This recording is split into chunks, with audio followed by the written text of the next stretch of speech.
శారదను గగన్ అడుగుతుంటాడు. అమ్మా, నువ్వేమనుకుంటున్నావు? భూమి నిజంగానే శరత్చంద్ర కూతురని అనుకుంటున్నావా అని అడుగుతుంటే, అలా అడుగుతున్నావేంటి గగన్? భూమి శరత్చంద్ర కూతురని నిజం బయటికి వస్తేనే ఇప్పుడు భూమి నిర్దోషిగా విడుదలవుతుంది, లేకుంటే భూమికి శిక్ష పడుతుంది. నువ్వు ఆ విషయం మర్చిపోయి మాట్లాడుతున్నావు అని శారద అంటూ ఉంటే, చూడమ్మా, ఇప్పుడు భూమి శరత్చంద్ర కూతురని తెలియకపోయినా కూడా భూమి చిన్న చీమకు కూడా హాని తలపెట్టదు.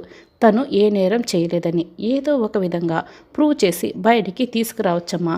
కానీ భూమి శరత్చంద్ర కూతురే అని తెలిసిన మరుక్షణం నా ప్రేమ అంతమైపోతుంది, నా జీవితం కూడా అంతమైపోతుందమ్మా అని గగన్ చెప్తాడు. రే గగన్, ఏం మాట్లాడుతున్నావు?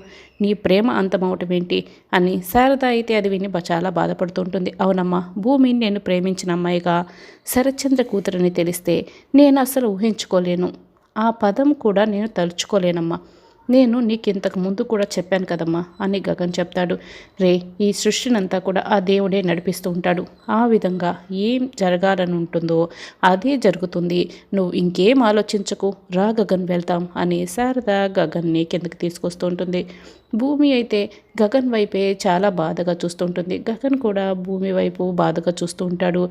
అందరూ కూడా కోర్టుకి వెళ్తారు. ఇక చరణ్ భూమి ఫోటోను చూసి చాలా బాధపడుతూ ఏడుస్తూ ఉంటాడు. అప్పుడే మీరా అక్కడికి వస్తుంది. రే, ఏం చేస్తున్నావురా అని అడుగుతూ ఉంటే వెంటనే చరణ్ ఫోటోని దాచిపెట్టేస్తాడు.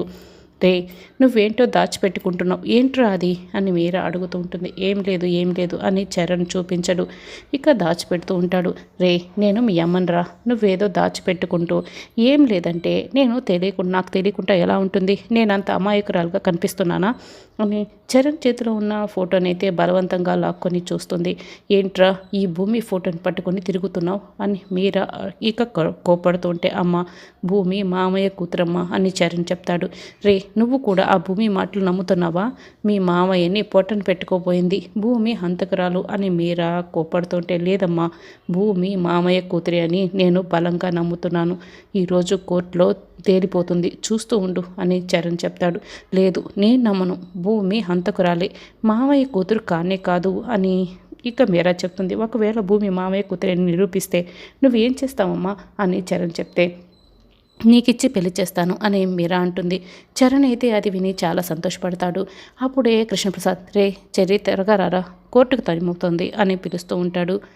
ఇక అపూర్వ కేపీ దగ్గరికి వస్తుంది. ఏంటి కేపీ, చాలా సంతోషపడుతున్నట్టున్నావే అని అపూర్వ అడుగుతుంటే, ఈరోజు తీర్పు వచ్చేస్తుంది కదా అని కృష్ణప్రసాద్ చెప్తూ ఉంటాడు. ఏంటి కేపీ, నువ్వు ఆ ఫోరెన్సిక్ ల్యాబ్ డైరెక్టర్ దగ్గరికి రావటం నాకు తెలియదు అనుకుంటున్నావా అని అపూర్వ అడుగుతూ ఉంటుంది. అది విని కృష్ణప్రసాద్ అయితే షాక్ అవుతాడు. నువ్వు చెర్రీ నన్ను ఫాలో అవుతూ వచ్చారు కదా, మరి నేను వెళ్ళేటప్పుడు మీ కారు చూస్తానని కూడా మీకు అర్థం కాలేదా అని అపూర్వ అయితే నవ్వుతూ చెప్తూ ఉంటుంది.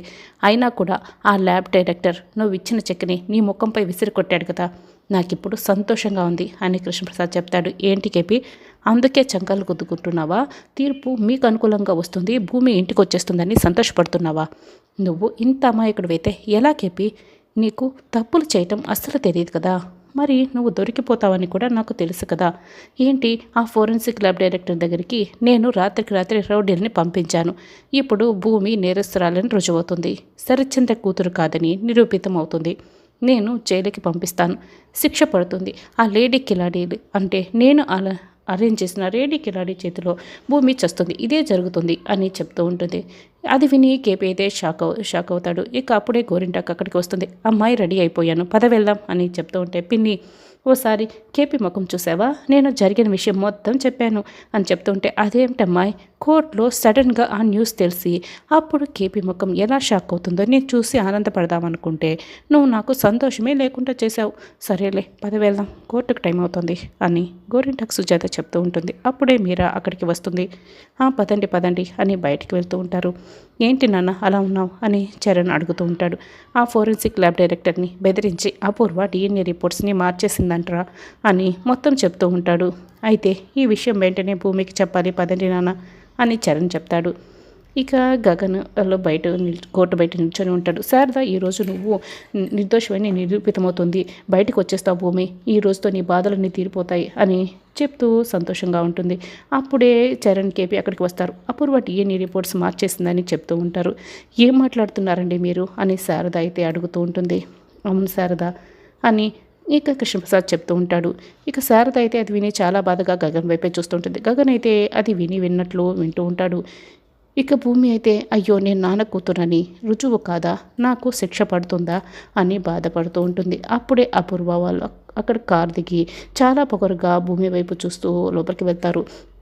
ఇక కోర్టు మొదలవుతుంది. భూమి బోన్లో నిల్చొని ఉంటుంది. అందరూ కూడా కూర్చొని ఉంటారు. ఇక మొదలు పెట్టండి అని జడ్జి గారు అంటారు. భూమి అయితే ఇక బాగా కంగారు పడుతూ ఉంటుంది. అపూర్వ అయితే భూమి వైపు చూసి చాలా సంతోషంగా ఉంటుంది. చూడండి మిలాడ్, మీరు పోయినసారి నాకు ఆడపిల్లలు లేరు అని ఎద్దేవా చేస్తూ మాట్లాడారు. కానీ ఈ భూమి మాత్రం ఒక కట్టుకథ అల్లి శరత్చంద్ర గారి కూతుర్నని నిరూపించుకోవడానికి ట్రై చేస్తోంది. ఈ భూమి అబద్ధాలు చెప్పింది, ఈ భూమిని హంతకురాలు అని చెప్తూ ఉంటారు. అబ్జెక్షన్ యువర్ ఆనర్ అని భూమి లాయర్ లేచి నిల్చుంటాడు. మీరు చెప్పండి అని జడ్జి గారు అంటారు. అసలు డిఎన్ఏ రిపోర్ట్స్ చూసినట్లు అవి చూడకుండానే ఇతను ఎందుకు ఇలా చెప్తున్నాడు? ఇంకా డిఎన్ఏ రిపోర్ట్స్ ఏం వచ్చిందో తెలియలేదు కదా, ఇతను ఇలా మాట్లాడడం సరికాదు అని చెప్తూ ఉంటారు. అవును లాయర్ గారు, మీరు ఎందుకు ఇలా మాట్లాడుతున్నారు? మీకేమైనా షుగర్ ఉందా? ఇలా ఇష్టం వచ్చినట్లు మాట్లాడడం తప్పు. దేని రిపోర్ట్స్ చూసిన తర్వాత మీరు నిర్ధారణ చేయాలి అని చెప్తూ ఉంటే, లేదు యువర్, నేను ఇలా మాట్లాడడానికి కారణం ఉంది. శోభచంద్ర గారు చనిపోయింది ఫైర్ యాక్సిడెంట్లో చనిపోయినప్పుడు ఆవిడ కడుపుతో ఉన్నప్పుడు కడుపులో ఉన్న బిడ్డతో సహా ఆవిడ మరణించింది. మరి ఈ భూమి ఎలా పుట్టుకొచ్చింది? అందుకే నేను ఇలా మాట్లాడుతున్నాను. ఈ భూమి హంతకురాలు కాబట్టి ఈ సెక్షన్ల కింద శిక్ష వేయండి, జైలుకు పంపించేయండి అని చెప్తూ ఉంటే, నో డౌట్ మీకు పిచ్చి బాగా ముదిరిపోయింది, ముందు నేను డిఎన్ఏ రిపోర్ట్స్ చూడనివ్వండి అని జడ్జి గారు చేస్తూ ఉంటారు. భూమి అయితే కంగారు పడుతూ ఉంటుంది. గగన్ అయితే ముందే అన్నీ నాకు తెలుసు, అక్కడ డిఎన్ఏ రిపోర్ట్స్ భూమి శరత్చంద్ర కూతురని వస్తుందని కాన్ఫిడెంట్గా చూస్తూ ఉంటాడు.